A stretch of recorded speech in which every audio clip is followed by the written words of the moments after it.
Welcome to Chapter 1 of our documentary series on World War II. Bodenplatte, the morning the Luftwaffe bled out. It was January 1st, 1945. Dawn had not yet broken over Western Europe. The air was cold, heavy, silent. Exactly the kind of silence commanders dream of before an ambush. Across Germany, hundreds of aircraft waited on frozen runways. Engines sputtered to life. Navigation lights remained off. This was not another desperate sortie. This was meant to be the decisive strike. The last card. The operation was called Bodenplatte, baseplate. Its objective was brutally simple: destroy Allied air power on the ground. If it worked, the sky over the Ardennes would fall silent. Allied bombers and fighter bombers, those relentless hunters, would be paralyzed. German ground forces, still engaged in the Battle of the Ardennes, could finally breathe. For the Luftwaffe, it was all or nothing. By late 1944, the German Air Force was already bleeding out. Years of attrition, fuel shortages, Allied bombing, and the loss of veteran pilots had reduced the once-feared Luftwaffe to a shadow of its former self. Aircraft production still existed on paper, but the pilots didn't exist. The fuel didn't exist. The time didn't exist. Yet, Allied air forces were stronger than ever. Every clear day, Allied planes dominated the skies. They hunted trains, columns, bridges, headquarters. German troops moved only at night, and even then, not safely. For German commanders, the conclusion was inevitable. If the ground offensive was to survive, Allied air forces had to be blinded. Not delayed, not harassed, destroyed.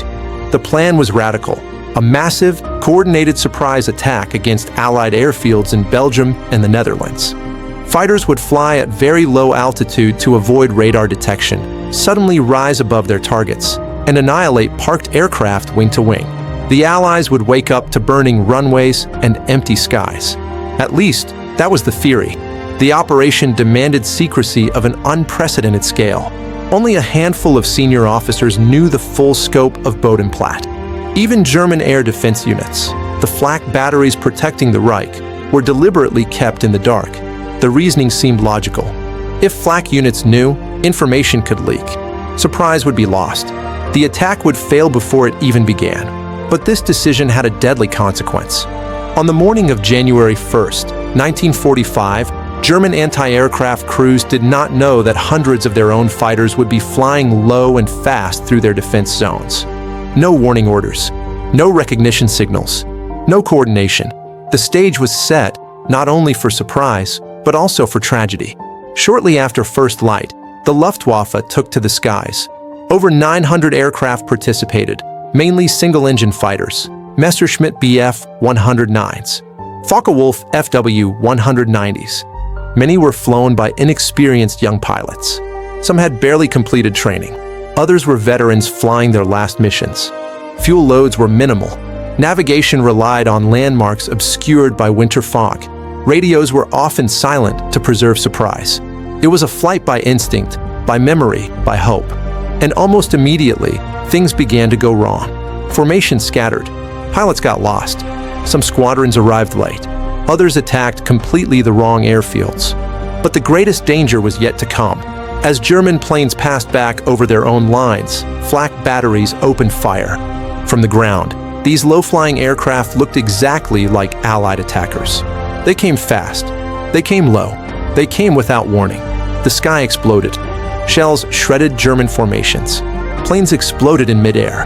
Pilots never even saw what hit them. Some estimates suggest German flak caused more losses that morning than Allied defenders. A bitter irony.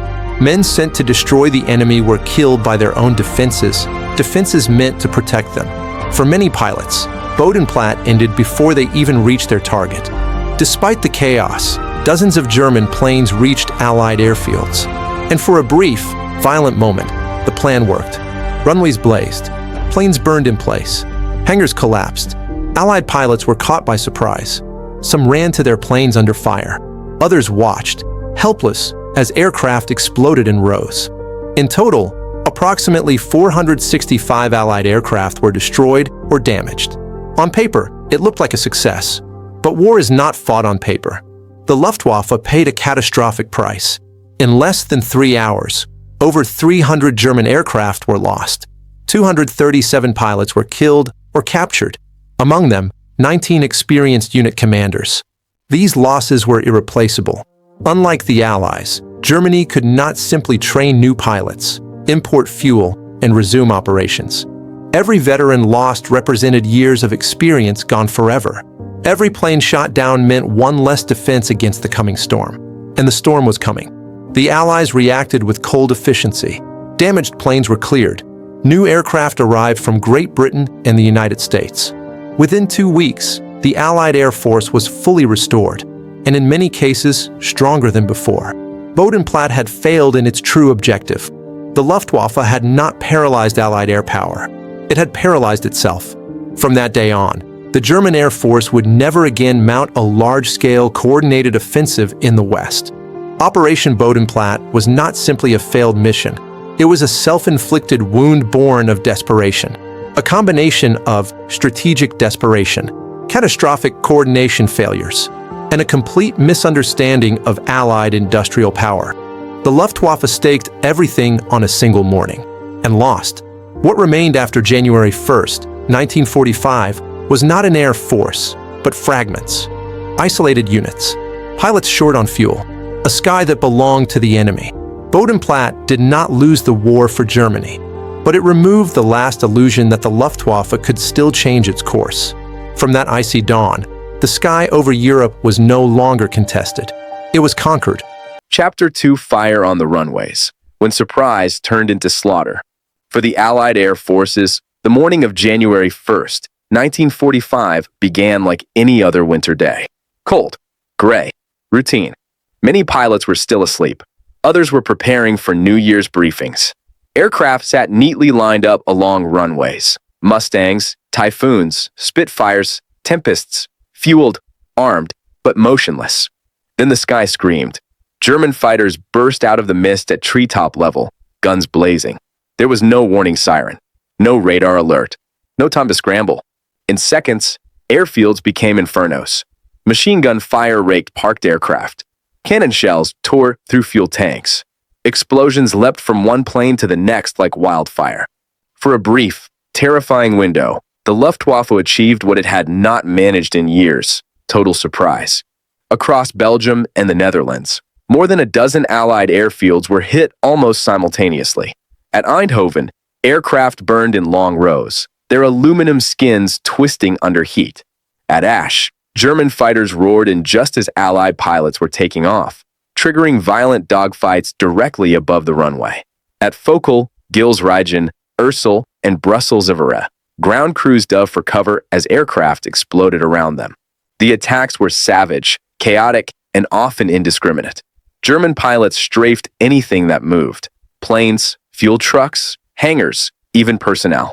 For ground crews caught in the open, there was nowhere to hide. Yet the Allies did not remain passive.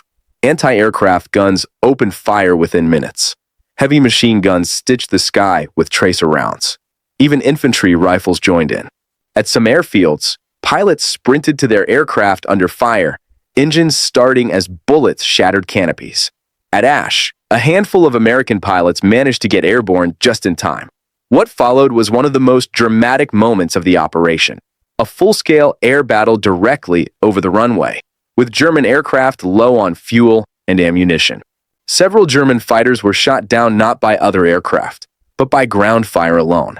Surprise was fading, and with every passing minute, the balance shifted. The German attack was never as synchronized as planned. Some squadrons arrived too early, others too late. Several attacked the wrong airfields entirely.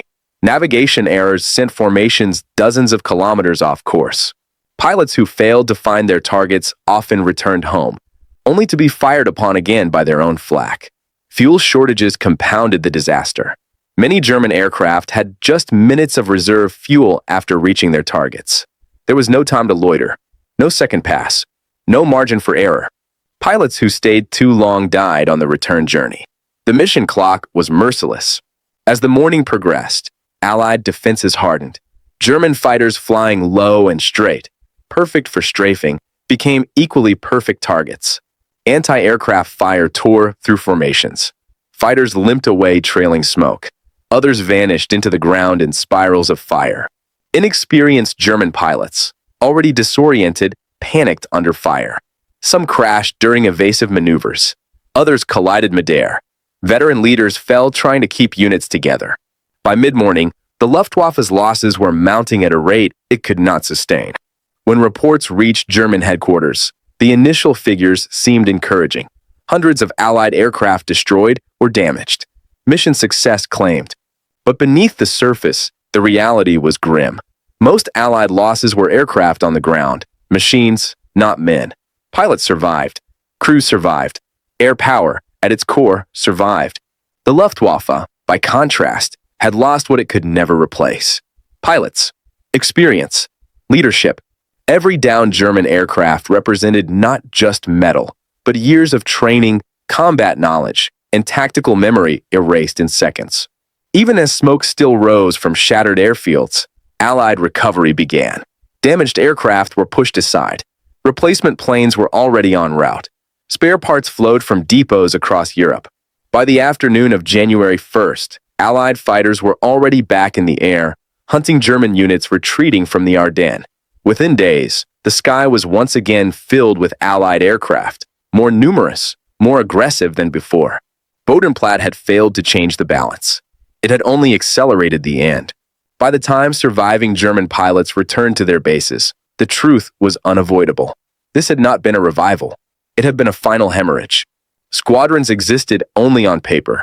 Commanders were dead. Aircraft sat idle without fuel or pilots to fly them. Operation Bodenplatte had not bought time. It had spent the last of it. January 1st, 1945 was meant to be the Luftwaffe's resurrection. Instead, it became its requiem. The airfields burned. The pilots fell. And the sky, once fiercely contested, slipped permanently from German hands.